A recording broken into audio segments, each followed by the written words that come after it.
coming up on Roland Martin Unfiltered for Monday, November 26, 2018. Tomorrow is the big day in Mississippi where voters go to the polls to choose between Mike Espy as well as Confederate lover Senator Cindy Hyde Smith. She's losing more money, this time from Major League Baseball. We'll break down exactly the state of the race and talk to the campaign manager for Mike Espy right here on Roland Martin Unfiltered. Also, a good man with a gun killed by police in an Alabama mall, but guess what? He's black and a veteran. Had a permit for the gun, yet he is still dead. His family is demanding answers. We'll give the latest in that particular case. Also, in Milwaukee, body cam footage just released shows officers shooting a black man with his hands out and kneeling down. The DA said the shooting was justified. What the hell video was he watching? Also, Utah Congresswoman Mia Love, she lost her re-election bid and in her concession speech today blasted Donald Trump and said the GOP, they have no relationship with minorities. Oh, we didn't know that, Mia.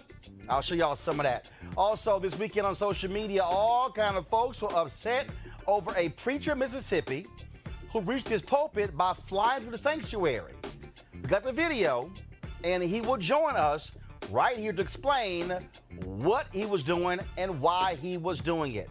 Also, Gregory Hines, Marvin Gaye, and Kwanzaa all get new forever stamps from the post office. And two more white folks, a white woman in Maryland and a white dude in Florida, lost their job because they dumb as hell. We'll explain it all to you. It's time to bring the funk on Roland Martin Unfiltered. Let's go. He's got it. Whatever the biz, he's on it. Whatever it is, he's got the scoop, the fact, the find. And when it breaks, he's right on time and it's rolling. Best believe he's knowing. Putting it down from sports to news to politics. With entertainment just for kicks, he's rolling. It's on go, roll, y'all. It's Roland Martin, rolling with Roland now. He's funk, he's fresh, he's real, the best, you know he's Roland Martin now.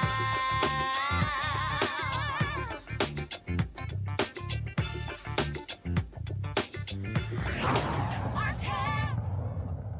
All right, y'all. Big day tomorrow in Mississippi as voters go to the polls for the runoff between Republican Senator Cindy Hyde Smith and her challenger, Secretary of Agriculture, the former Secretary, Mike Espy. It has been, of course, a long slog since November 6th when the two were the top two vote getters in Mississippi. They are trying to, of course, fill the vacant seat from Thad Cochran. He retired due to health reasons, and the governor appointed Cindy Hyde Smith to the position. But, man, she's had a difficult time. Right now, she's at a campaign rally with the Orange One in Mississippi. Guys, you can take some of that live if you want to.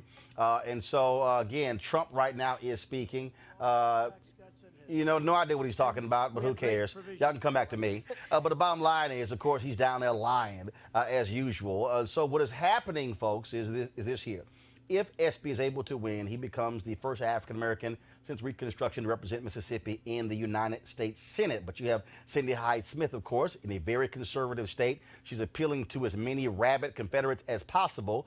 And so this is a woman who has made a comment talking about she would more than welcome to be sitting on the front row at a public hanging along with a guy who endorsed her for the position. She also posed with a Confederate hat and a musket saying, quote, Mississippi history at its best.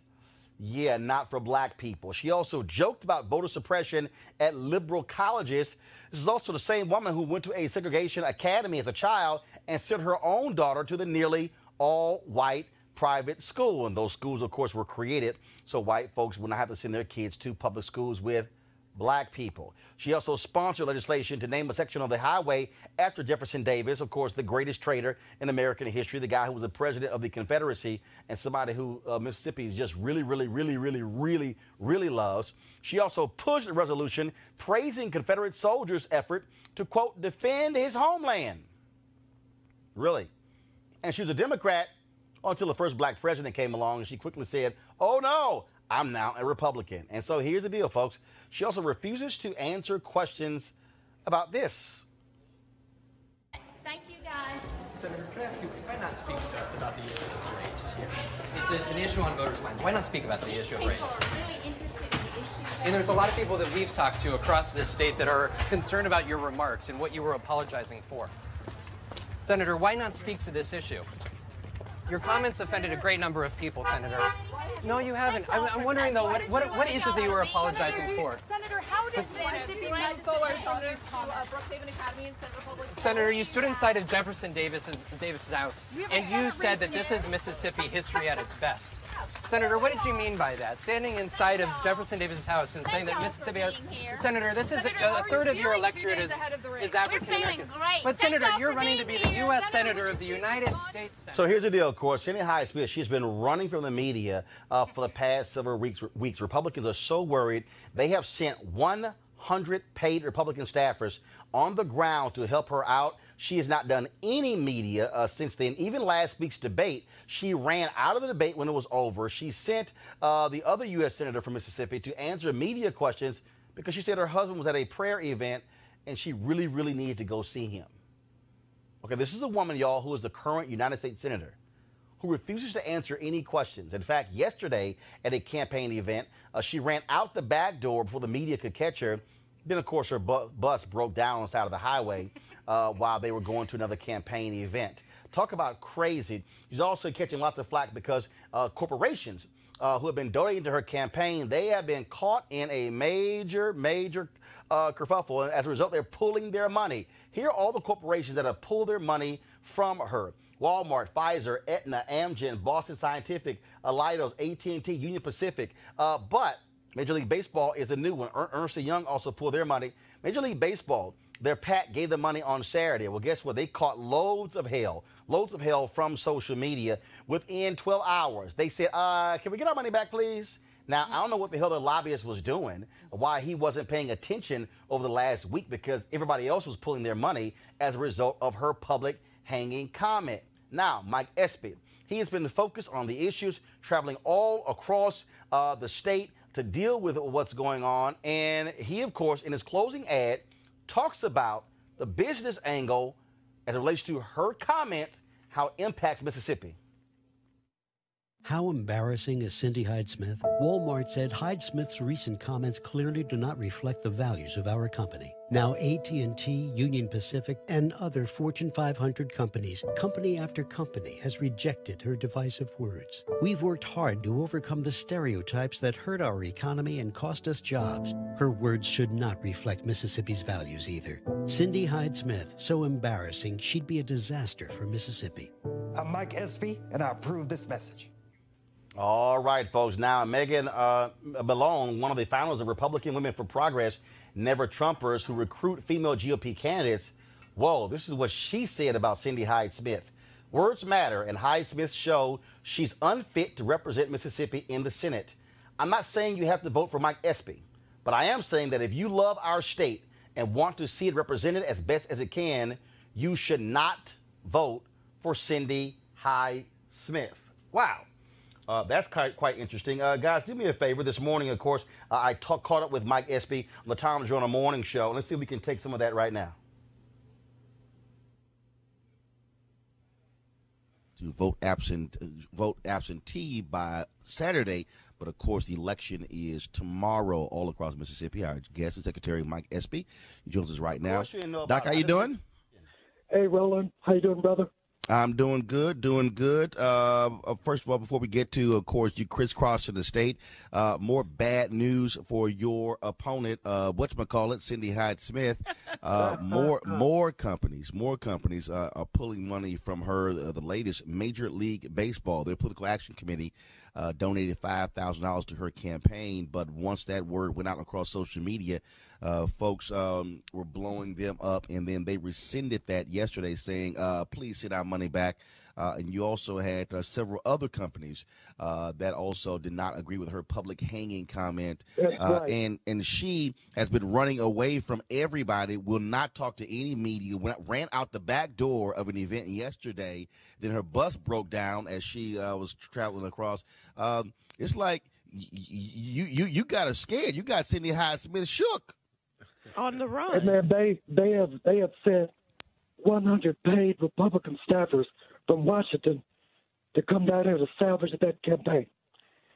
We were yesterday in the same city I had a rally. I had a press conference after my rally. Her rally was closed, and she left after the rally. But you couldn't have two different scenarios. Wow. And so, I mean, look. Obviously, Republicans are very scared. They have not put this much energy into. All right, again, I just want to give you some of that right now. Joining us is Oleta Fitzgerald. She's the campaign manager for Mike Espy. Oleta, how you doing? Doing fine, Roland. Thanks. Of course, it's been a big weekend. You've had a lot of people, of course, who were voting absentee. I was seeing the photos and the videos, and there were long lines all over the place. And some even said that records were broken. Your assessment of this weekend, and explain to people who don't know about Mississippi politics exactly who could vote absentee, because everybody couldn't, correct? No, everybody couldn't. Absentee voting is probably the closest thing we have to early voting in other states. People who vote absentee are many times the aged, disabled, people who have to work on election day, students who are leaving school and going home for the holidays.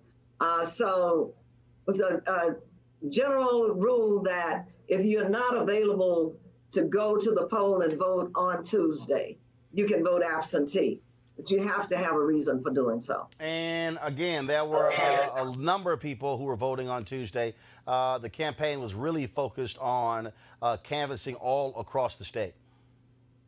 Yes, you're right. Roland, this campaign is on fire. People have just embraced the campaign. They're actually carrying the campaign. We had mass canvassers showing up in record numbers. Materials that we were planning to distribute over the weekend got used up in 2 days. We've got all kinds of things working on our behalf. We have an analytical field team. We have a political field team.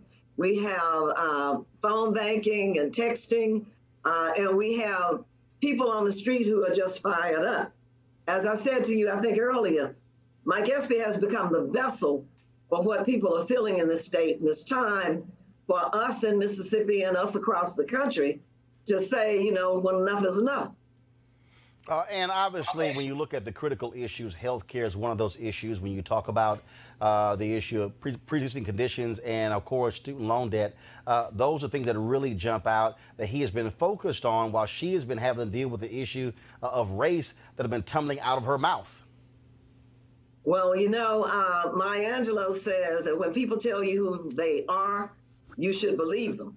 And what you see is not someone who would put the interest of Mississippians first, regardless of race, regardless of creed, regardless of sexual orientation, whether you're healthy or not, whether you're working for low-income wages or not.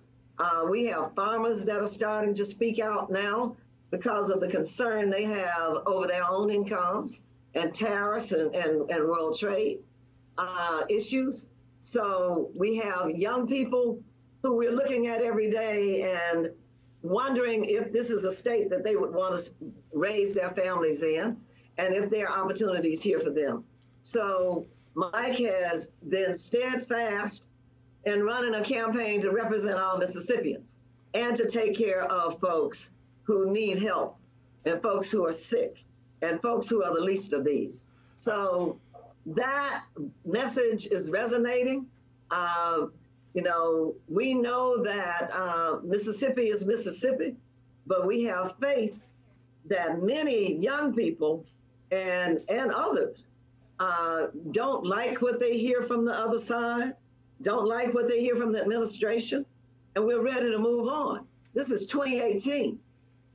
Some of the stuff that's happening down here is like people are stuck in a time bubble. But we are working hard. We are buoyed by what's going on out in our communities, and we'll keep our head down through tomorrow evening and be victorious. Oleta, when I talked to Mike this morning, the Tom Joyner Morning Show, he said, look, he has to get a mammoth turnout of African Americans in order to win this. And so when you look at the numbers, again, when you look at the number of black people in that state who are registered, but also the number of poor folks, the number of people who are white who are being hurt by economic policies on the Republicans. I made the point on MSNBC, Democrats should be going and talking to those broke white folks and saying, look, what do you guys keep voting for? What have you gotten from the Republican Party? They always try to tell black folks what black folks have not gotten from Democrats. And I've challenged these white Democrats. They should be the ones going to talk to fellow white folks in Mississippi and not being afraid to talk to them, to confront them, and to speak to them. A lot of times people are fearful of the other, of any kind, and the more we can make immigration a booger bear, and the more we talk about folks who are in the majority becoming the minority, that kind of messaging trumps even folks' best interest and standing up for their own best interest. But Mike has run a campaign where he has tried to speak clearly about those issues, speak to opportunities for everybody, make sure that everybody has access to health care, regardless of who they are.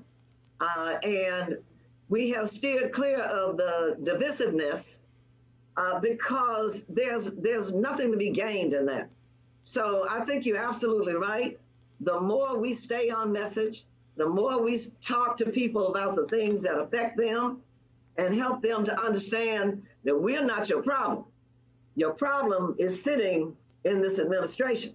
So as much as we can keep that message going forward, it is our hope that eventually people will come out and vote and stand up for their own best interests.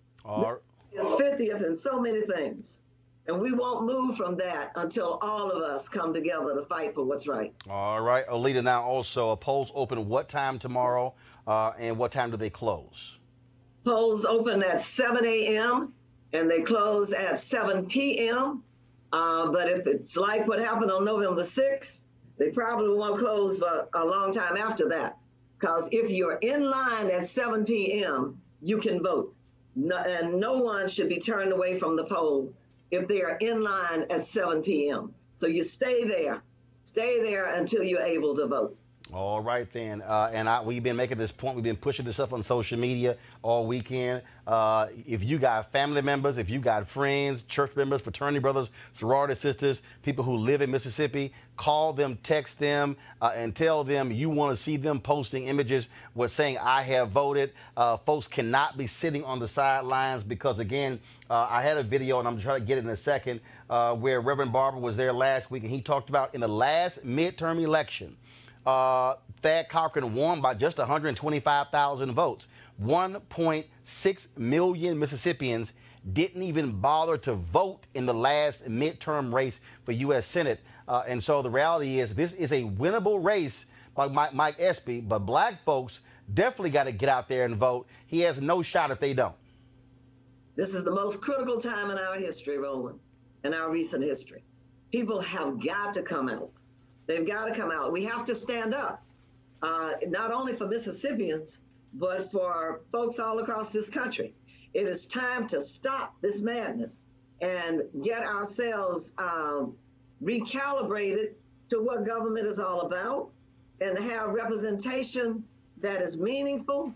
And, there would be absolutely no question about this race, but that if Mike Espy were white, there would be no question about this race, about who would be the better candidate. So we have to stand up for ourselves and stand up for what is right. So we encourage everybody across this country to support this campaign in any way possible. And you're absolutely right. Call your family. Most everybody comes out of Mississippi, Well, yeah, whenever you meet people and they say, I'm from Chicago, I'm like, no, where your people from? Yeah. Where your people from? Right. And then, somewhere you're going to find your roots back here. That is it. Oleta Fitzgerald, I appreciate it. Thanks a lot. Thank you, Roland. All right. Thank you very much. Also, people, we talked about the closing ad. This is what Mike Espy dropped yesterday as well. Guys, go to my iPad, please. Chance, I brought people together. Ronald Reagan signed the first bill I wrote on infrastructure and jobs. I rose above party and supported a Republican governor because after Katrina, it was the right thing to do. Today, the crisis is the division in Washington. So I'm asking you for another chance. Give me 2 years, and I'll work to find common ground and bring us together again. I'm Mike Espy, and I approve this message. All right, folks, want to bring my panel right now. Michael Brown, former Vice Chair, DNC Finance Committee. Lauren Victoria Burke, writer, National Newspaper Publishers Association. Eugene Craig III, CEO, Eugene Craig Organization. Michael, I want to go with you. And I made that point on MSNBC, and I said it. Democrats have got to stop being scared of white folks in the South. There's this whole idea, well, look, you know what, we just can't compete in Mississippi, can't compete in Alabama. It's just too red. And again, I think the likes of Elizabeth Warren or Bernie Sanders, they got to go to white folks and look them in the eye and say, y'all broke, you're sick as hell, and you got no jobs, your education is bad, and so take one of Trump's lines. What the hell you got to lose? Absolutely, frankly. and kudos to Ms. Fitzgerald. She clearly is doing a wonderful job down there, and good luck to her. But also take a page out of Barack Obama's book. Clearly, it wasn't just black folks that got him elected. He had to go up into Appalachia. He had to go into the southwestern United States. He had to go down south. And when we're looking at some of the numbers earlier, Roland, yes, we're going to need unbelievable turnout with African Americans. Needs about 22%, clearly north of 22% of the white vote would be outstanding, but he has to get probably a minimum of 22% he said, of the white vote. Mike Espy this morning, Lauren, said about 25% of the white vote. He said, and he's going to have to get, it's going to have to be, look, 88, 90% of the black vote as well. Before I go to you, Lauren, I want to play this here. So Reverend William Barber was, of course, in Jackson, Mississippi last week. And I was doing some editing this weekend because he had a news conference.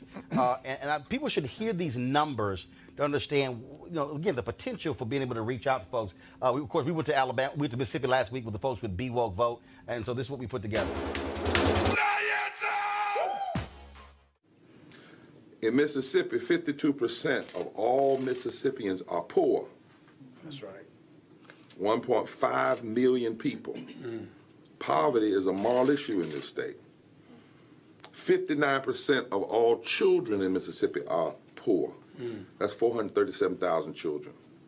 53% of all women in Mississippi are poor. That's 816,000 people. 67% of people of color are poor. That's 843,000 people. 43% of white people are poor. That's 668,000 people.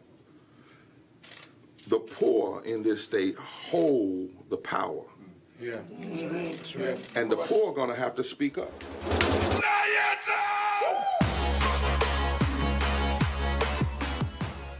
Obviously, talking to white poor people is not a new phenomena. RFK did, Robert F. Kennedy did it, LBJ did it. The Democratic Party is well versed in talking to poor white people. Well, why they haven't done it again, I'm not sure. But it's become an issue, unfortunately, because of the way our politics work with regard to money.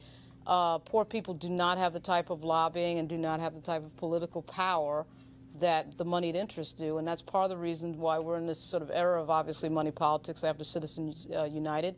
And poor people don't have the lobbying, quite frankly. But if they were to show the voting power, that all can change, because you either have money or you have votes when it comes to power in politics. The unfortunate fact, though, is that Cindy Hyde Smith is the type of sort of dumb Republican candidate in the same vein of a Ron DeSantis. And you figure if Ron DeSantis can sneak in there against a candidate that was clearly better than he was and smarter than he was, it's quite likely that it could happen again in this case. Of course, Alabama shows us it can happen in Mississippi, but it is going to take, it's a very strangely timed election, as we know, right after Thanksgiving. So it is going to take some historic numbers. Well, Eugene, when you look at the numbers, 944,000 people voted on November 6th for Cindy Hyde Smith, for Mike Espy, as well as for McDaniel, the Tea Party candidate, okay? And so we know there's a massive drop-off when it comes to a runoff. As I said, the turnout in the 2014 midterm election was 29%. In 2016, it was 55%.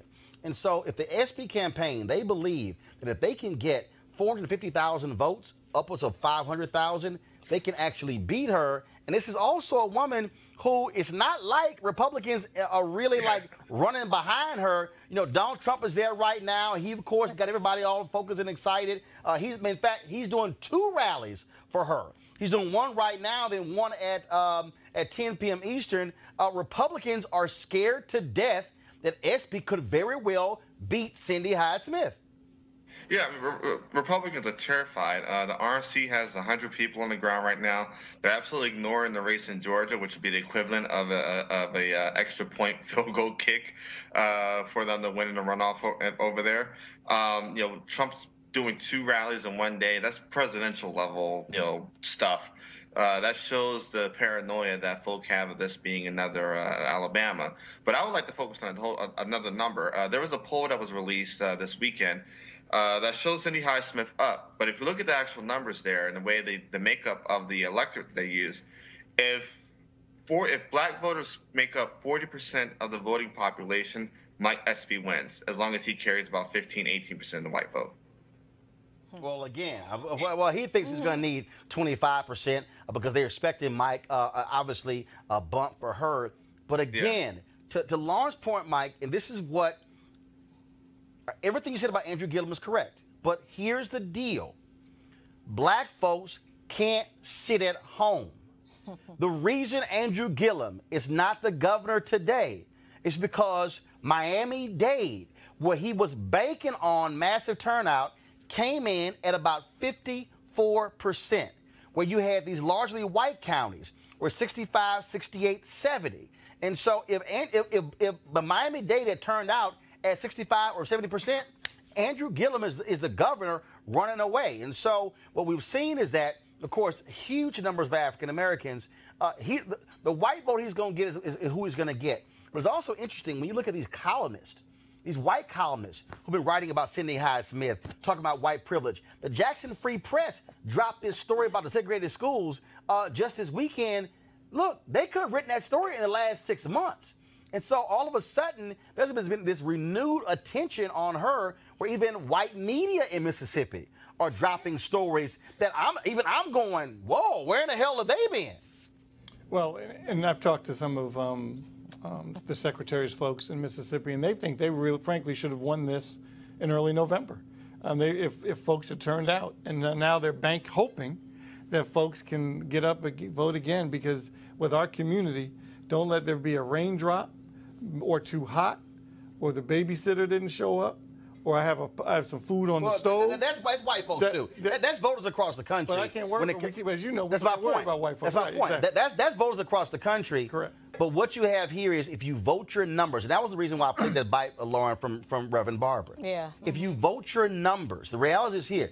If black turnout goes here and white turnout stands here, that compensates for the gap between there being more whites than blacks. Lauren, then Eugene, I'm going to my next story. Yeah, the thing of it is, though, is you do have the voter suppression issue sort of lurking out there in so many of these states, particularly in the South. The Broward ballot design issue that popped up for Andrew Gillum was, not particularly helpful for Democrats. That also was a ballot that was approved by the party. I know, you're right. And I think that's these sort of weird, electoral games that happen in the South are problematic. The reason you're seeing white columnists and others criticize this candidate is this is one of the worst candidates we've seen in a long time. And, of course, what happened on Election Day is a very obvious sign that the tide is turning against Donald Trump. And when they field a really bad, dumb candidate like this, it is a sort of moment. I mean, this is kind of she's actually a new low. A person that can't answer she's basic dumb questions. as hell. Yeah. She's dumb as hell. And then that whole thing of not wanting to talk to the media and I'm running down the street. You're running for public office. Okay, this is not a private company. Right. You're going to be questioned. People are going to ask you questions. And in fact, Eugene, during the debate last week, her people said, no, we will not agree to a debate unless you allow us an hour before to have our own notepad. She walked in damn near with binders. No, not binders.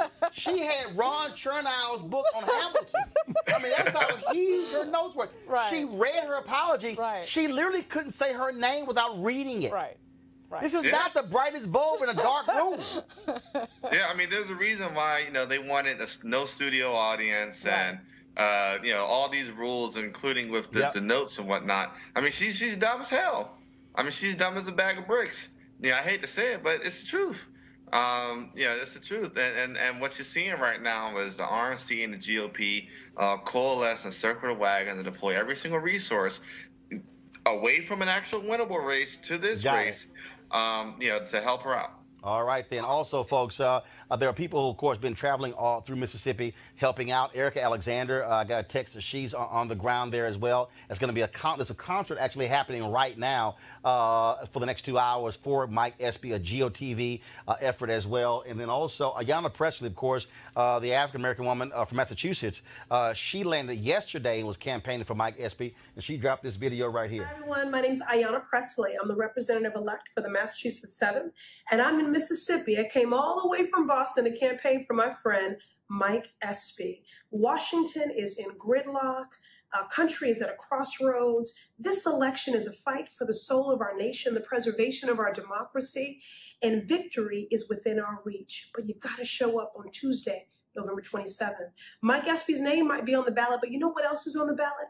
Access to good jobs, access to quality and affordable health care, access to excellent schools. These issues should not be partisan issues. Mississippi, you deserve Mike Espy. Mississippi, you need Mike Espy. So on Tuesday, November 27th, vote. Don't pay attention to the polls. My race had me down by 13 points, and we won by 17. So a famous person once said, don't boo, vote. I'm saying that too, but I'm also saying don't worry, work. And all the way to the polls on Tuesday, November 27th.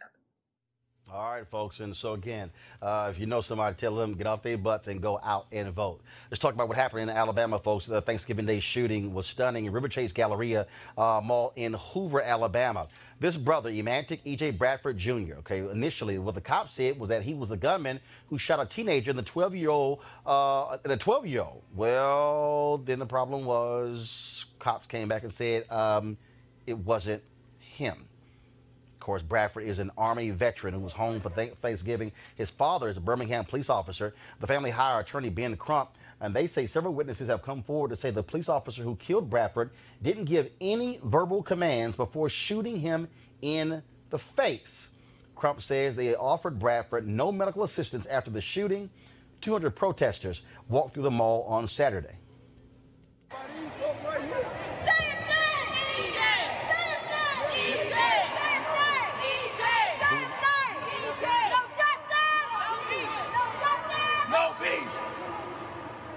Of course, the families are asking for the release of all mall security and body cam video. In about 30 minutes, there's going to be another protest. And joining us right now is Tez Files, a Black Lives Matter activist in Birmingham. Tez, how you doing? Hey, how are you, Roland? We've been, of course, following this story. I mean, it is stunning. And we've heard the police have said that Bradford's gun was drawn, and he was running away. All of that. Do we even know if the officers had body cams? The officers have not stated whether their body cams were on at the time, but they have said that they've turned over all footage and all evidence to the Alabama law enforcement agency, ALEA. Again, a busy mall, and they said that he was initially the shooter, which means that he's not, which means that the actual shooter is still at large. On the loose. Mm-hmm. Is there any sort of code red by cops? Are they even worried? Are they scouring the city to find a person who shot two people in a mall? It doesn't seem like it on our end, Roland. It seems as if this is being swept under the rug.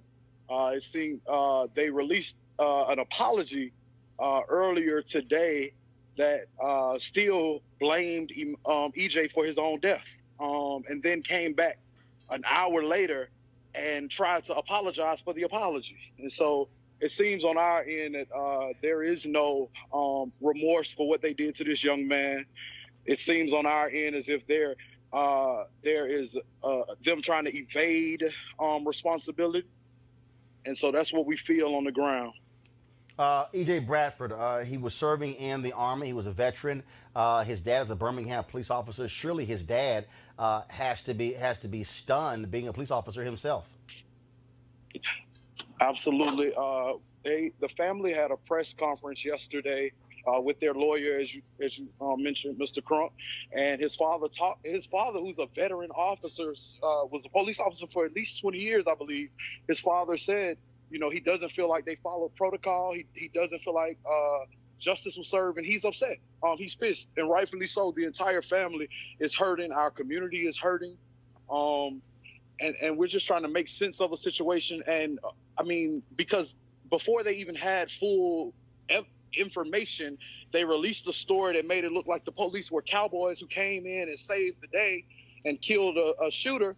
And then once they realized, like, oh, a shooter is still on the loose, we have to tell the public the truth. And this really came as a result of a lot of regular black folks with their Instagrams and their Facebook lives who had evidence themselves. And they said, right after the police said that they had shot the shooter, people on Facebook and on Instagram were saying that they lied.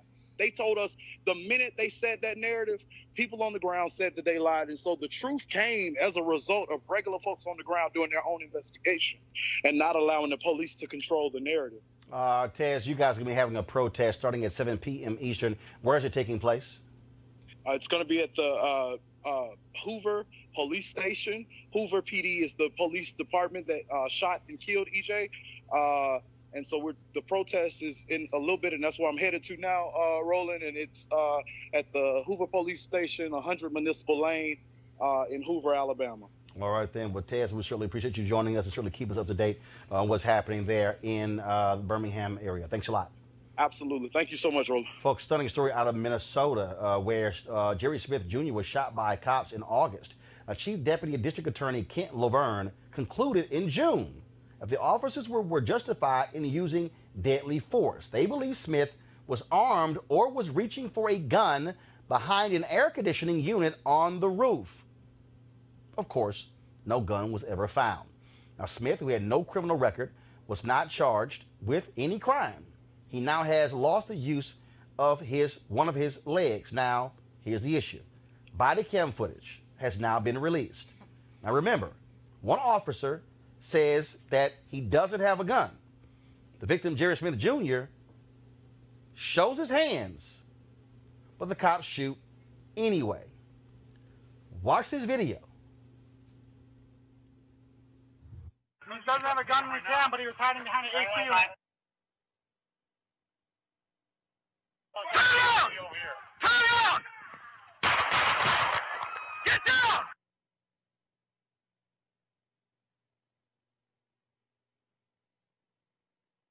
Now, guys, I want you to roll that back.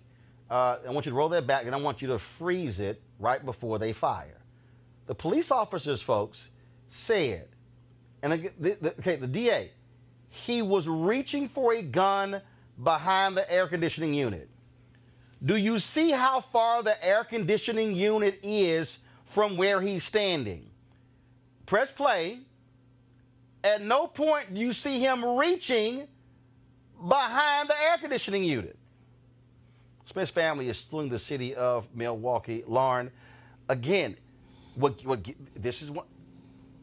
hell, the DA? This is why black folks have been focused and white progressives have been focused on throwing out these DAs. Right. So the DA in St. Louis, Bob McCullough, thrown out. You see the new DA in Philadelphia, new DA in Chicago, new DA in Dallas, new DA all across the country. Because you have these DAs who are in the pockets of police departments. I don't understand. There's no way in hell you can watch that video and believe the cops, he was reaching for a gun. He wasn't even near the air conditioning unit. Yeah. And just like so many other videos we've seen, Philando Castile, Eric Gardner, it's like even when you have the video, it makes you wonder what was going on before we had all this technology that allowed us to see these things because of the technology that we have. This is body camera. You should throw guns and knives down. I mean, Joe Serpico said that. Right, exactly. And so body camera footage, now we have the cops video, and you still can't get a prosecution out of any of this. So, it is obvious that police are effectively, from a legal standpoint, a protected class in our society. They're more of a protected class in our military, which is a very interesting thing, because if you mess up in the military, you're prosecuted for it, you know. And we give police so much latitude that it has become outsized in so many jurisdictions, and their union is, of course, extremely powerful, to say the least. So we have these situations where even when you see a video that refutes what was said. We did, of course, have the recent Chicago case, which I thought was very surprising to me, that cop was actually prosecuted. I mean, prosecuted, that was convicted, yeah, not first-degree murder, but second-degree murder. Right, but the fact that he was prosecuted in that particular jurisdiction, Chicago, which has a particular history that is known very well, right. you know, I thought that was fairly shocking. But this is actually a pretty shocking example, even in the lexicon of examples we've had. Again, Mike, this is why people are focused on electing DAs who have with conscience, because for this assistant DA to somehow say that shooting was justified, I don't see how. I mean, I thought he was actually standing right next to the air conditioning unit. Hell, that was significant distance between him and the unit. And thoughts and prayers to the families. And I was waiting for the video. I thought he was going to get close to the air conditioning unit. I was waiting for that to happen. Right. And but they know they can say whatever they need to say in their report. And if they know they have a cooperative DA, they can say whatever they're going to say, and they're going to be covered. And that's the bottom line. And it's unfortunate that it continues to happen, and it's going to continue to happen. Eugene? It's crazy, you know, cops are still lying about, you know, what's now clear, you know, but the issue is that you got to have a DA that's willing to pursue the charges that are necessary. And we have a situation like this. I'm now proponent of recall elections. This DA, you know, needs to be recalled and need a new DA installed. All right, folks, going to a break right now. We come back. We're going to talk about a couple of white folks. One white guy in Florida, one white woman in Maryland. Don't have a job today because, you know what, they stupid as hell on social media. Then, of course, we'll also talk about hashtag the flying preacher. Of course, have y'all seen this video right here? This is the video of the preacher in Mississippi, of course, who used a harness to, in essence, fly to his pulpit. Oh, these people lost their mind on social media. They were trashing him, trashing the church. In fact, they were trashing all black churches in America as a result of Pastor Orr doing this. We got the video, if y'all can play it, please. And so we're going to be talking, so this is the video. We're going to be talking to this pastor in just a moment right here on Roland Martin Unfiltered to explain why he did it and also his thoughts on the reaction from people. It's got millions of views. So all of that next. Roland Martin Unfiltered. Back in a moment. Support Roland Martin Unfiltered, be sure to join our Bring the Funk fan club. Every dollar that you give to us supports our daily digital show. There's only one daily digital show out here that keeps it black and keep it real as Roland Martin Unfiltered. Support the Roland Martin Unfiltered daily digital show by going to RolandMartinUnfiltered.com. Our goal is to get 20,000 of our fans contributing $50 each for the whole year. You can make this possible. RolandMartinUnfiltered.com. All right, folks. Today, Utah Congresswoman Mia Love, she conceded her congressional race. It had been in doubt as they kept counting the ballots.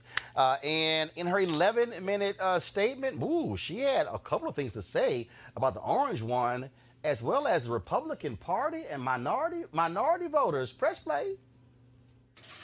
I am proud of the fact that I nagged the president every day to bring Joshua Holt home. He is an American, and all Americans should know that their country and their representatives will not forget or abandon them. Now, when President Trump took a jab at me because he thought that the race was over, and he lamented that I wouldn't ask him to come to the state of Utah, I was somewhat surprised at first. But with every decision I make, I have to ask myself again, at what cost? The president's behavior towards me made me wonder, what did he have to gain by saying such a thing about a fellow Republican? It was not really about asking him to do more, was it? Or was it something else? Well, Mr. President, we'll have to chat about that. However, this gave me a clear vision of his world as it is. No real relationships, just convenient transactions. That is an insufficient way to implement sincere service and policy. This election experience and these comments shines a spotlight on the problems Washington politicians have with minorities and black Americans. It's transactional. It's not personal. You see, we feel like politicians claim they know what's best for us from a safe distance. Yet they're never willing to take us home.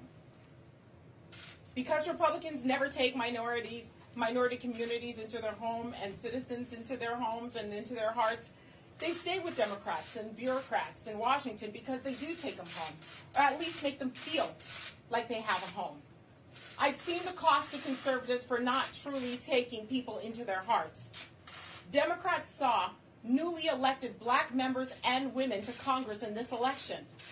This is a matter of fact that Republicans lost in this regard. However, minority communities need to ask themselves a question also. At what cost? What is the cost of staying with the Democrat Party that perpetually delivers exactly what you need to stay exactly where you are? To make poverty tolerable instead of temporary.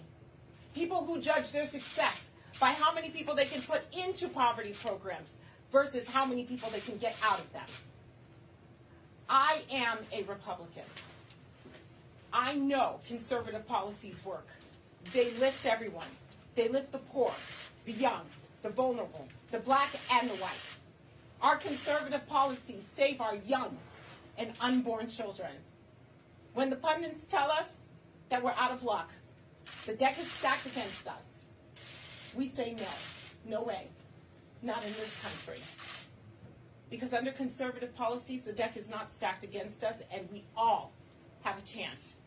Conservative policies make it so that no one in this country is predestined to be poor.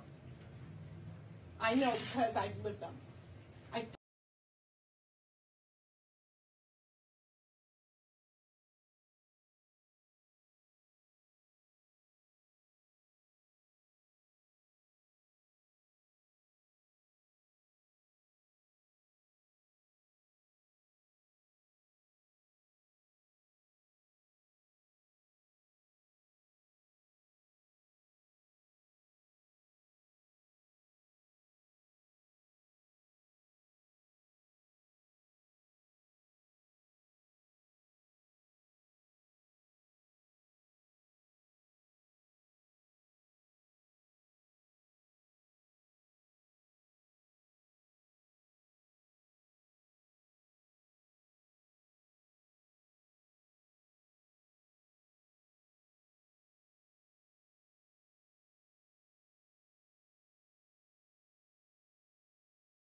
Party have with minorities and black Americans.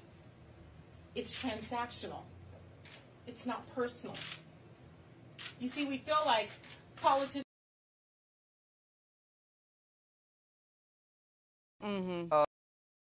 Unfiltered.com. Our goal is to get 20,000 of our fans contributing $50 each for the whole year. You can make this possible. Roland Martin, Unfiltered.com. All right, folks. Today, Utah Congresswoman Mia Love, she conceded her congressional race. It had been in doubt as they kept counting the ballots. And in her 11-minute statement, she had a couple of things to say about the orange one, as well as the Republican Party and minority voters. Press play. I am proud of the fact that I nagged the president every day to bring Joshua Holt home. He is an American, and all Americans should know that their country and their representatives will not forget or abandon them. Now, when President Trump took a jab at me because he thought that the race was over, and he lamented that I wouldn't ask him to come to the state of Utah, I was somewhat surprised at first. But with every decision I make, I have to ask myself again, at what cost? The president's behavior towards me made me wonder, what did he have to gain by saying such a thing about a fellow Republican? It was not really about asking him to do more, was it? Or was it something else? Well, Mr. President, we'll have to chat about that. However, this gave me a clear vision of his world as it is. no real relationships, just convenient transactions. That is an insufficient way to implement sincere service and policy. This election experience and these comments shines a spotlight on the problems Washington politicians have with minorities and Black Americans. It's transactional. It's not personal. You see, we feel like politicians claim they know what's best for us from a safe distance, yet they're never willing to take us home. Because Republicans never take minority communities into their home and citizens into their homes and into their hearts, they stay with Democrats and bureaucrats in Washington because they do take them home, or at least make them feel like they have a home. I've seen the cost to conservatives for not truly taking people into their hearts. Democrats saw newly elected Black members and women to Congress in this election. This is a matter of fact that Republicans lost in this regard. However, minority communities need to ask themselves a question also. At what cost? What is the cost of staying with the Democrat Party that perpetually delivers exactly what you need to stay exactly where you are? To make poverty tolerable instead of temporary. People who judge their success by how many people they can put into poverty programs versus how many people they can get out of them. I am a Republican. I know conservative policies work. They lift everyone. They lift the poor, the young, the vulnerable, the Black and the white. Our conservative policies save our young and unborn children. When the pundits tell us that we're out of luck, it's not the policy. It is that we are never taken into hearts and into homes. All right, Eugene Craig, I want to go to you. You're a Republican on our panel today. Did Mia Love just realize because she lost the Republicans have not been reaching out to Black and other people of color? No, that's complete bullshit.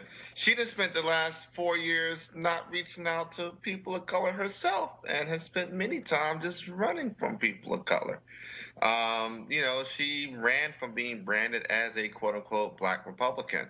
So as I said earlier today on Twitter, I said this is a very rich time for Mia to redefine and rediscover her Blackness, and then to discover that this president may just not like Black people. But it's an interesting hot take. I mean, I think it's for her to go and come out swinging the way she did, as to tend to be the trend when people lose re-election and now quote unquote free to say what they really think. I mean, it's crazy. I think it's baffling. I mean, if Mia was on the show and I asked her, hey, what was the last Black Republican candidate you supported? What was the last time you stepped into a Black community and reached your hand out and actually listened to what Black communities wanted? You cannot come in and take a swipe at the party for doing the same exact thing that you did and then take a swipe at Black people for not wanting to engage the party. That's bullshit. And she doesn't represent Black people, so for her that is a very complicated question. She represents, a district in Utah. Right. But even a more, district in Utah. She's a woman of Haitian descent. But again, to stand up there and to blast the party, right. You're blasting Trump, and then I was confused because on one hand she says Republicans, it's been transactional, it's not relational, but then she said, well, Black people have got to ask themselves, why they were Democrats. Well, you just answered the question. See, I don't understand why this is so hard for Black Republicans. If you ignore Black people, right, it's obvious I'm only going to get attention from the person who's not ignoring me. Yeah, but the problem with this is that the reason that she's special within the Republican Party is because she's a rarity. She's a Black Republican. She knows that that's what made her special. Her and Tim Scott know that that's what makes them special and gets them attention and gets them somehow positioned at every press conference right over the shoulder of the speaker. They know that. What's so weird about this, I'm sure Eugene knows this as well, is that she just spent the last 2 years avoiding criticizing Donald Trump. She didn't show up at the convention in Cleveland because she didn't want to get out there and actually speak her mind, so she said absolutely nothing, and Tim Scott did the same thing. They steadfastly avoid any conversation about race and Donald Trump because they know what this is and they don't want to actually have to speak it out loud. And now all of a sudden she finds herself. The minute she loses, wait, I gotta read this. I gotta read this. I gotta read this, Mike. Quote. I tweeted this. Y'all can pull it up. Quote. Now I'm unleashed, untethered, and unshackled, and I can say exactly what is on my mind. But she could have done that in office. I'm trying to figure out. She could have done that in I office. think she even had more authority to do it while in office. Wait. That's right. She was asked at the news conference, while Michael responded to Eugene, she was asked at the news conference about that. She said, well, you know, when you're an elected official, you kind of gotta be careful what you say. No, you don't. And I'm sitting there going, what the heck?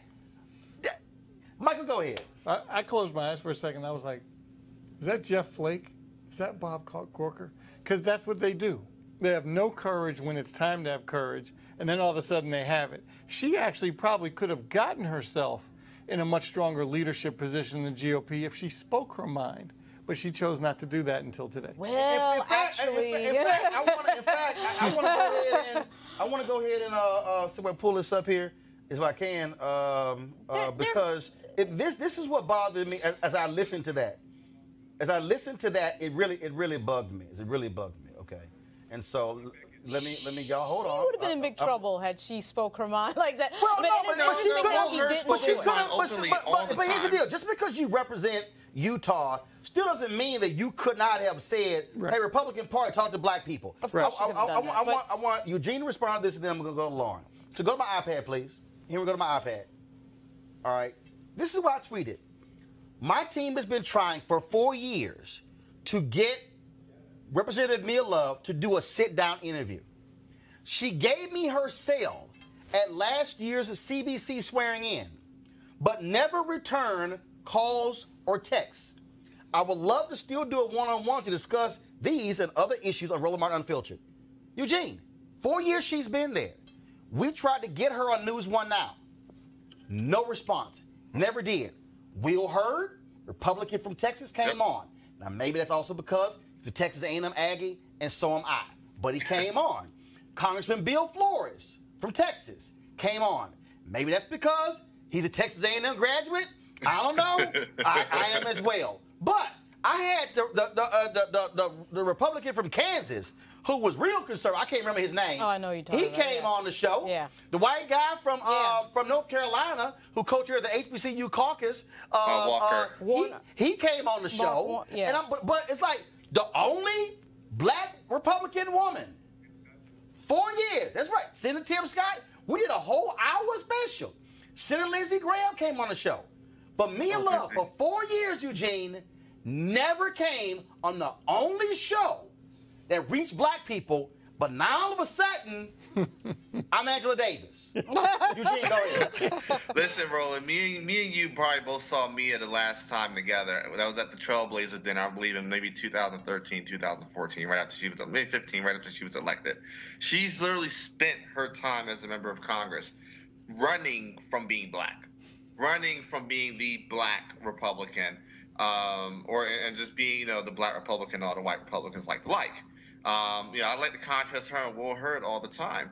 Will Hurd, when the president was, started rolling out this whole border wall mess, was everywhere saying, listen, I'm a former CIA agent. I have literally the largest part of the border in my district. The wall is not going to help. I mean, he's time after time after time stood up, spoke out, used his voice as a member of Congress. He tried to actually broker a DACA deal.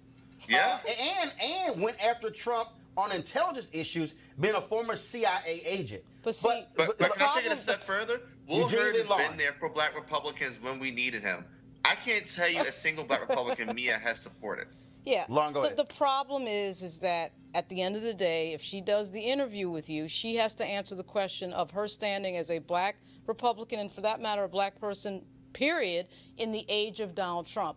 That question has got to be confronted. And she right? also has to and confront she when can't Donald deal with Trump that. called the country you're from. Right, but see, the country your parents are from. Well, she did come out. Shithole country. She did no, come no, out. no, No, no. She came out with a statement. All right, but she came out with a statement. Right. But it was a statement. But see, the bigger problem, of course, is that when you are in this position as a black Republican, and you are arguing that, everything is colorblind and race doesn't matter. But then you lose. And then reality hits, and you're in a country with 400 years of racial history that matters. That's problematic. Like, you can't play the dance. So now she's out here. Oh my God, I'm shackled. Here's the deal. This is very simple, okay? Mia Love, you should come on here. We can have a conversation. We can have a discussion of all these issues. For 4 years. 4 years we've been trying to get Mia Love to come on the show. For 4 years, y'all. That's been happening for 4 years. And let me also help y'all. Y'all think I'm lying. As a matter of fact, somebody from New York has called me. Hey, I got to call you back. Okay, so let me pull this up. I just want y'all to understand. Okay, I'm going to pull this up right now. I'm not going to show a number. September 23rd, 2017. I sent her a text, no response. November 20th, 2017, I sent her a text, no response. November 13th, I sent her a text, no response. Now, I hope she gave me the right number. She gave you the right number. But guess what? I handed her my phone. But she... No. I handed her my phone. Ask yourself this question. She typed the number in. What interview has she ever done? I'm just saying. What interview has you ever seen her do? I'm more than willing to have a conversation with her. She's not going to have that conversation Come because hot. that She's conversation is at the heart of the problem of being a black Republican. Here's the deal. Since she's unshackled, since she's unhinged, she can now talk black. You are more than welcome to come on the only daily digital show that talks to black people. She played the game the way he wanted her to play it, and she still lost. So that means you should do things differently and say, let me buck the system. Maybe it'll work. Maybe you should have won. Who knows? You go. And he embarrassed her when he could have totally actually said, she could have said something this entire time. There you go. There was nothing stopping her. All right, y'all. All right, time for our HBCU, #HBCU Giving Day School. It ain't hard to figure out. I'm wearing a damn sweatshirt. Go ahead and roll it.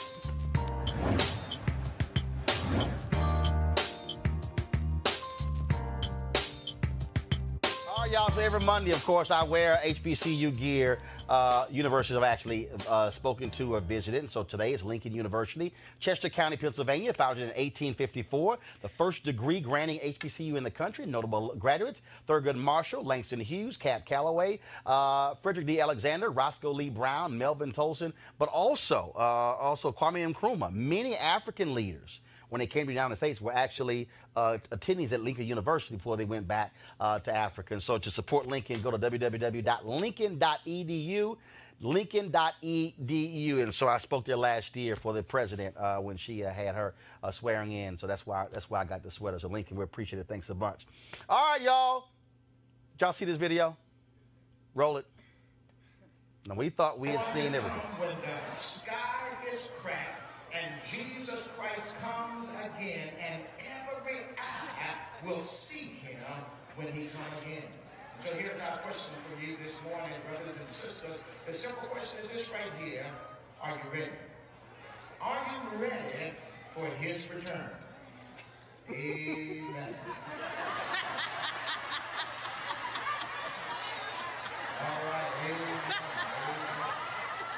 Are you ready for his return?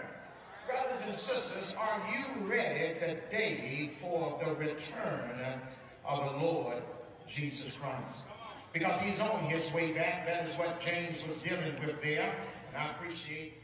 All right, y'all. That was Reverend Bartholomew Orr, senior pastor, Brown Missionary Baptist Church in South Haven, Mississippi. That video went viral when a woman, she is the daughter of a member. She actually shot that video and posted it. Man, it has gotten millions of views. Folks have been angry, upset, blasting him, blasting the church, blasting the entire black church. I was sitting here going back and forth with people yesterday on this whole video, and they were saying the church, they don't do a damn thing for the poor. They don't help people in their community. And I'm going, y'all don't even go there.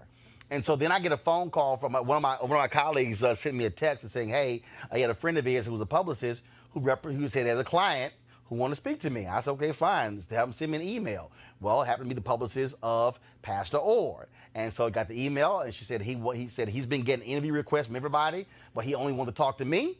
And so now he's here on Roland Martin Unfiltered. Pastor Orr, welcome to the show. Hey, how you doing, Roland? Glad to have you. All right, so let's start first off, okay?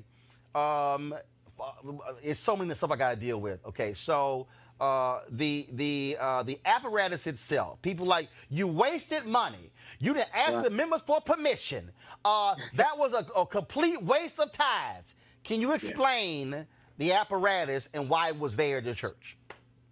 Every year we do this soulful Christmas production. It's a singing Christmas tree with drama attached to it. We've been doing it now for about 10 years. The last 4 of those years, we have had this flying apparatus in to where we fly in angels, fly in Gabriel. We flew in some drummers one year when we were talking about drumming. And so this has been something that's been used in our church for the last few years. And it just so happened that last week I was up there when they were going through their flying school. And I said, hey, I've never tried this. Let me try it. Tried it, made a video, just a comical video, because we're celebrating 136 years anniversary. Wanted to get people involved with Vision 2025. And so I said, y'all come to church, see the flying preacher this coming Sunday. But that's the flying joke, but support Vision 2025. Okay, so you sent out a notice to your members. Yes. Come see the flying preacher, and you incorporated this apparatus, and you coming in your sermon. Yes. What was the name of the sermon? The name of the sermon, Are You Ready for His Return? I'm preaching through the book of James.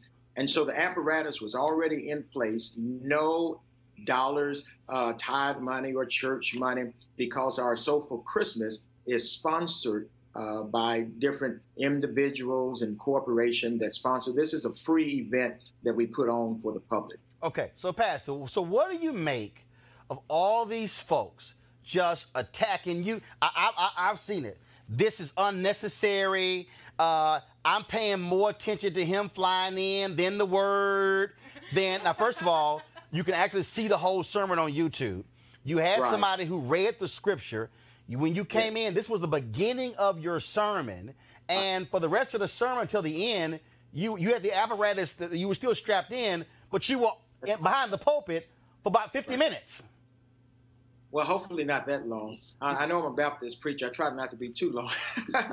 But yes, the message was going forth. One of the things that we've been promoting is digital discipleship. How can we use social media in order to get the word of Jesus Christ out?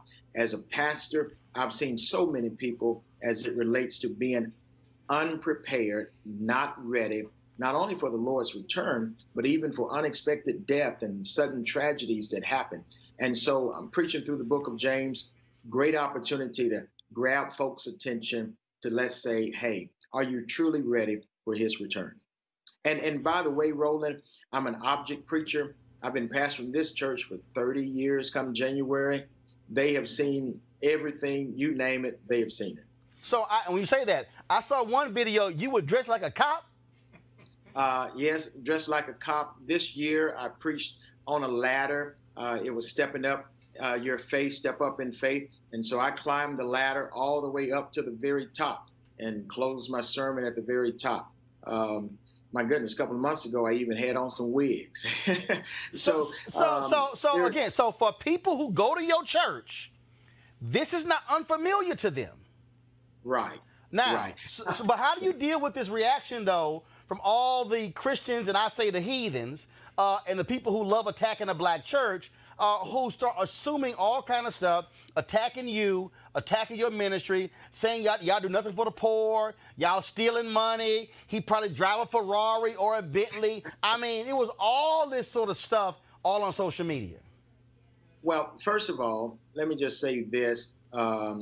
We love and respect everybody and their views and so forth. Paul said in Philippians chapter 1 that if the gospel is being furthered, even if we have to take a tax, that's fine with us for the furtherance of the gospel.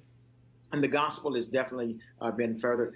8 million folks have at least heard the question, heard the statement, Jesus is returning. Are you ready for his return?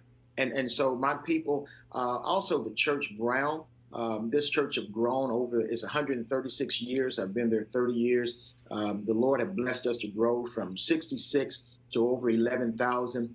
The church is known for the good that it does in the community as we share the gospel of Jesus Christ, but more importantly, as we spread even good deeds in the community. We tithe back into the community our missions dollars and benevolence, over 10% of everything that comes into the church. So when you hear, again, your critics who said this was a waste, you took the focus off the word, it should be on Jesus. Also, they said you should be preaching about Jesus in love.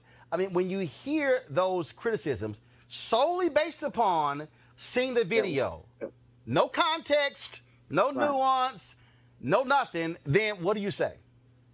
Well, somebody is going to go watch the whole video. Somebody wants to see it for themselves. And in that message, I deal with things like work while we wait. I deal with we ought to love as we live. I deal with even how we ought to endure suffering and talk about the divisiveness and even how we ought to use our words to be helpful and wholesome. So if they listen to the message, and like I said, I've been preaching the whole through the whole book of James. This is all about everyday faith. How do we take our faith outside and beyond the walls of church? And so I'm just excited and glad that the gospel of Jesus Christ is going forth. Just a couple more questions for you. Again, I was really going off on one particular person because they were really pissing me off. I'm just being straight up. I ain't got no problem saying that. God knows I'm going to cuss folks out. Now, look, my wife is ordained minister. She's been ordained going on 30 years.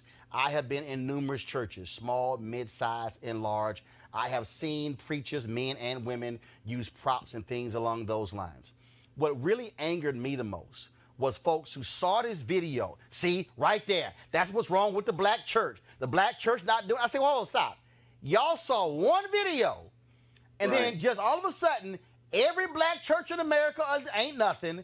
Every black church in America not helping the poor. Every black church in America is still in tithes. And I said, finally, I said, you know what? A bunch of y'all, you're going to find any excuse to deal with any church because you don't want to deal with your own issues when it comes to the church that you actually went to. Yes. Well, and here's the good thing. Brown is doing all of those things. So we're in the community. We're feeding the hungry. We're clothing the naked. We are sheltering the homeless. We're being there for those that are caught in disaster. We are doing things locally, nationally, as well as international. So the gospel of Jesus Christ is going forth. Good deeds are going forth in the name of Christ. And if we need to use props, even as Jesus himself used, in order to grab folks' attention and get them to start thinking about their eternity, I believe it's all a good thing. I got to ask you this here. You're in Mississippi. What are y'all doing to get the vote out for Mike Espy? If they go to our website, we have a political action ministry. And so I am not one to endorse candidates, but I do very much have an open door policy to where we have a political action ministry that actually bring candidates in, forums in. Mike Espy actually visited and worshiped with us. We have been pushing voter registration as well as voter turnout. There is a video on our website of Miss Olivia Leggett, one of our members, who was the first African-American woman mayor in her particular town. She won that seat back in '77, defeating a white man by 10 votes. Well, she went on to be elected and serve in that position for 20 years. And so she is encouraging people that every vote count. And we have been constantly pushing that message. And again, we've been open to our members, informing them that it's coming up, and for everyone to go out. I'm going to play this here. Y'all go ahead. Here, take my iPad, please.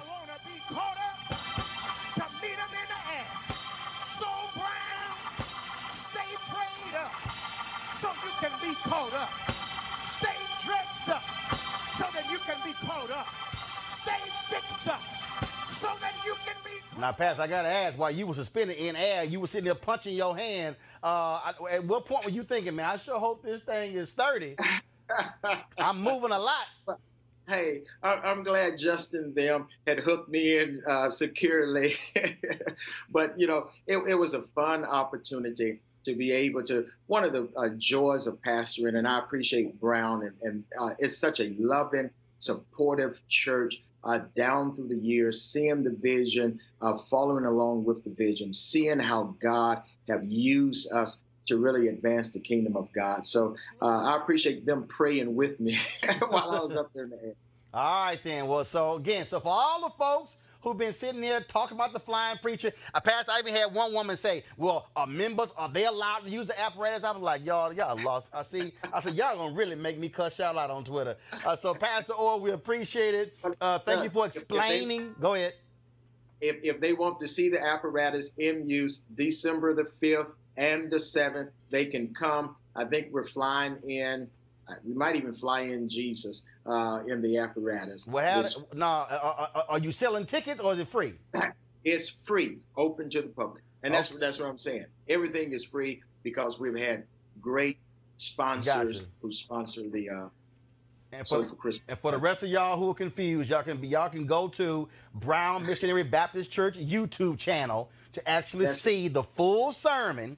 Is right there. Brown Missionary Baptist Church. Go to their YouTube channel. You can see the full sermon, and y'all can stop making stuff up about what y'all heard and what they didn't do and all that sort of nonsense. And Pastor Orr, we surely appreciate it. Thanks a lot. And Roland, thank you. All right, have a good one. Real quick, I just got to get a quick comment from my panel. Mike, go ahead. Look, all I know is nothing against my church. I'm a proud member of 19th Street Baptist. I can never imagine my pastor doing what he did, but more power to the pastor. Lauren? I thought it was cute. I thought it was a cute thing. I mean, you know, to get people to spike interest in the church, although the church seemed full, you know, which it was full probably because of him. So I thought it was cute. Eugene? Next level preaching is needed for a next level generation. Again, so let me go ahead and say this here, and so let me just break this thing down. To all y'all church haters out there, to all you church haters, let me just cut to the chase. Y'all always looking for an excuse to slam the black church, okay? I've heard all of the excuses. I've heard all the people say, this is why young folks not going. This is why people are not interested in the church. If you heard the video, the whole audience was cracking up laughing. They know they pastor. They know how he preaches. They know how he rolls. But see, all people talk about, well, that's taken away from the word. No, let's just stop it. You know doggone well, all of y'all not so holy. Because see, I recall a time where gospel people actually said the whinings. That's wrong. We can't have that kind of talk. We can't have that. We can't even have, see, a bunch of y'all go to churches right now where they got saxophones and trumpets and drum sets, and they got a whole musical section. I remember the day people said, oh, no, that's going against God having all that stuff in church. You always have these purists, but you really got haters. You got people who always want to hate on preachers, who want to hate on church. And the reality is there's a whole bunch of churches who are doing some good. There's some foul people in church. You know why? There's some foul people outside of church because crazy folk outside of church actually belong to church. Now, if you got a problem with this pastor flying in, that's your problem. You know why? You don't go to his church. You don't tithe. You don't put any offering. You ain't doing nothing to pay for their lights, to pay for their pews, pay for anything. And so I say, shut the hell up. Oh, I know. We're talking about church. And y'all probably mad that I'm cussing, but I don't really care because it grates on me when I see people who constantly condemn the black church when, if you really want to ask the question, the level of scholarships being given, the people who are helping folks in need, show me another institution in the black community that's doing more. I'll wait. See, that's the problem. And so when you somehow ascribe one thing, that's what's totally wrong with the church, then you the problem. So guess what? If you don't go to church, that's your deal. Fine. That means if you say there's something wrong with every single church in America, that's fine. Go to a white church, a Latino church. Go to a Catholic, a Baptist, Episcopalian. You know what? Don't even go. But I'm really sick and tired of people blaming the entire black church for every single thing wrong in the black community. Shut it. Because the reality is the black church has done a heck of a whole lot to save black folks and will always be there. And you know what I also know? A bunch of y'all who hate the black church, when your ass gets sick, or when your kids get sick, and when somebody needs some help, guess what y'all do? Y'all go find that holy roller at work and say, can you pray with me? See, you spend your time dogging the church, but you're quick to find somebody who go to church when you in need. That's all I got to say. Amen. All right, y'all, update on some racist white folks who lost their damn mind. Now, y'all know we deal with crazy-ass white women and crazy-ass white men. Remember the white woman in Maryland who called a black man the N-word because she didn't like the way he drove out of his parking spot? And his wife, Dawn Toast in Hightower, got out of the car to confront her with a camera rolling? Well, we now discover that the woman is a teacher in Prince George's County, and the Prince George's County investigated and released a statement saying they were disappointed and disturbed but could not fire her because she was a union employee. Well, that teacher decided to retire, which will take effect on December 1st. She will retire with her full benefits. So all y'all black teachers, there's an opening in Prince George's County. And speaking of openings, as one also with the Hilton Resort Unit. You know why? White boy this weekend, y'all, actually posted on social media that he wanted to lynch Willie Taggart, the Florida State football coach, because he lost to Florida on Saturday and they finished 5-7 and didn't go to a bowl game. Yeah, straight up, y'all. Now pull the video, photo back up. Then he posted on there, no. I'm serious. I'll do it. His name is Tom Shand. Well, y'all, Hilton Grand Vacations today fired poor Tom as a result of his stupid post. So, black people, if y'all want to work for Hilton Grand Vacations, I suggest y'all get him a call because there's been at least one opening at Hilton Grand Vacations in Florida because Tom was stupid. Now he done lost his job. All right, y'all. Want to thank Michael, Lauren, and Eugene. Tomorrow we're going to deal with the racists in North Carolina, Republican Party. That's right. They back at it. They call a special session to try to pass a voter ID bill.